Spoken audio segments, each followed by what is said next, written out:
那我们也是进入最后的火马合体过程。首先第一步也是要把这个包摘下来，全部拆下。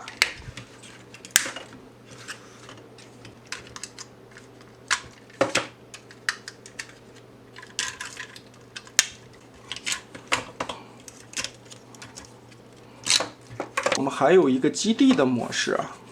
把这一块整个的撸起来，脖子记得往后推一推，然后折下来，两个脚丫子回归，左右对合插在一起，上面的4个点结合，把2个袖套全部延展开。然后通过这个扣子插进去，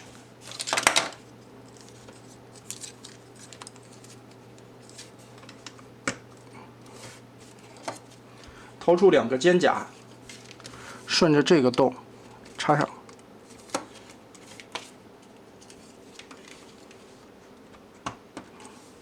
说明书呢，让你把后边的这2个板子这样立起来啊。其实呢，咋说，一边多一边少啊，也不对称，很难受。再有呢，后面这里是空的，其实我感觉索性把它倒着折一下，折到这面来，哎，给后边也支撑一下，这样会更稳定嘛。掏出来头领战士的小人儿，坐上去，左右打开云梯的2侧，上方这里把炮转出来，也就变成了所谓的基地模式。本体拆除后依旧保持现在的合体姿态，就不用管它了。马克思顺腰部滑槽卸出来，左右披胯摘开，卸下来这一堆配件包。腿部增强大拖鞋的变形，胯部掰正，齿轮关节再叠回去。再叠回来的时候，这里有一个插扣啊，记得把它定好位置。接着我们展开侧面这一片的装甲。全部打开，这个记得翻出来，然后这一片面板也打平。现在我们需要把这里折一下，这个大脚丫子长长的后脚跟啊，根部这里还有一个连接的扣点，把这儿脱开。后边有一个窟窿，用手指头顶一下，把前边锁定的这片板子顶出来，90度往下翻。注意根部的这个双段关节，黑色的轴啊，折成这个角度的90。它不是对折起来的，接着把这里锁上，结合成90度，再把蓝色的轴往下翻，翻到底，嘎哒一下锁住，用这个前脚尖作为了火马合体的大前脚，我们就可以穿这双增高鞋了。这个的组合火马形态其实是要比火焰仔自己的那个更结实的，腿肚子后方这里有一个扣子，结合脚心这里的扣子，这就2重锁定了。接着前腿板折过来，3重锁定，这一块4重锁定，外侧这里结合，第5重锁定，相当于环环相扣的包裹，把这2条腿完美的融合在一起。哦，这个很结实了呀。脚踝左右接地呢，这回是独立的轴，就更影响不了他小腿这一块的姿势了。哦呦！火马合体啊，如今的眼光看起来还是非常高级的。手臂的结合还原了老玩具和动画片里边演绎的一样，握手式合体。嘚儿，这个拳头的洞洞套进去，双手握在一起，然后把这些片儿再反包过来，这里的插扣结合，哇，这双大手就上去了。背包部分的变形依旧是打开这里，先把中间的这个核心掏出来。脑袋转一下，哎，打开这2块的钩子，往下放，先搁在这儿备用。拆开背包这里的2个卡点，往过翻，然后脑袋这里要藏一下，整个的穿过来，把脑袋折一个90度，藏进背包的这个凹槽里面去，同时把深灰色的零件顺着这个窟窿顶出来。胸甲打开左右的插扣，把这块电镀露出来，非常的漂亮。侧面的2个门也可以往前折，打开这里的插扣，然后蓝色的零件旋转180度顶上来，红色的零件肩胛打开延展，接着把通天晓的胸甲折叠收回去卡住，火马合体的副甲拉下来，头在里边顶一下，旋转180度折出来。现在我们开始准备上身，依旧是穿过来以后，先把上方脖子两侧的扣子夹住，穿过去，插好。背包后方有一个连接的扣子，把这里也插住。胳膊稍微的往后撇一点点，露出来胸口的2个孔，再把这里夹上锁住，胳膊再回归，肩胛摆好。这个时候注意肩带上边有一个 Z 字折叠，把这里提起来，两侧同时的进行，把它往后推。下方这里又会出现2个插槽，把它锁上。然后又是一个和老玩具不一样的改进点，打开这一片盖子，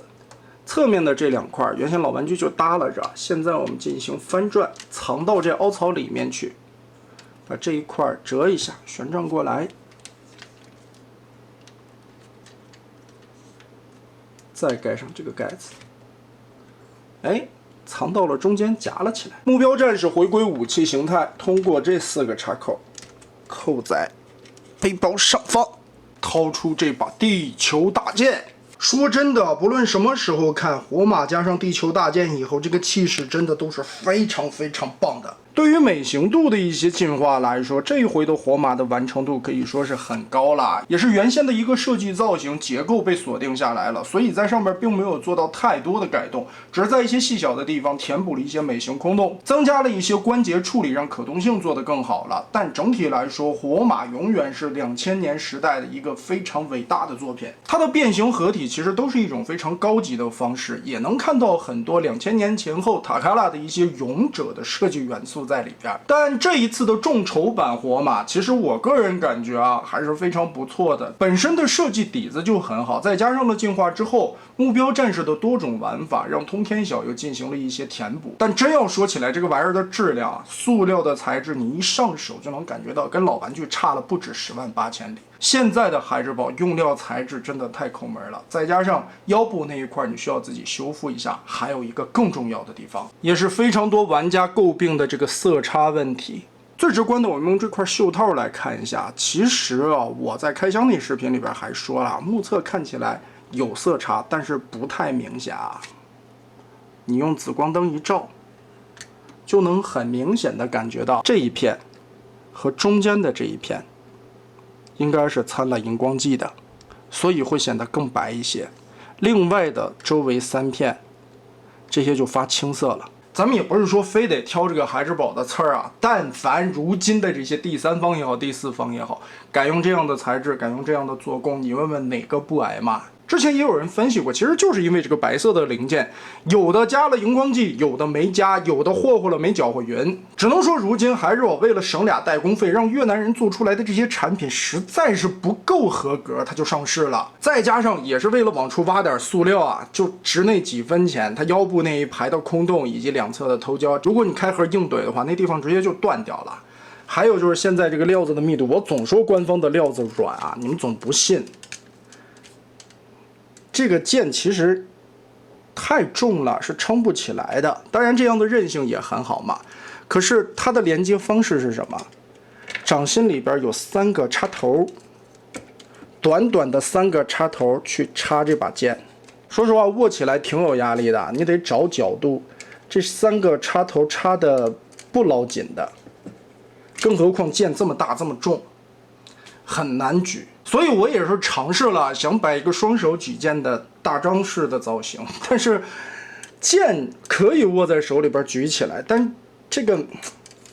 支撑性还是差了很多的意思啊，不是很好的握住，所以也就放弃了。总的来说，火马合体是一套让人非常震撼的作品。合体完成以后，到头顶的高度在29公分左右，最高的翅膀已经来到了34公分。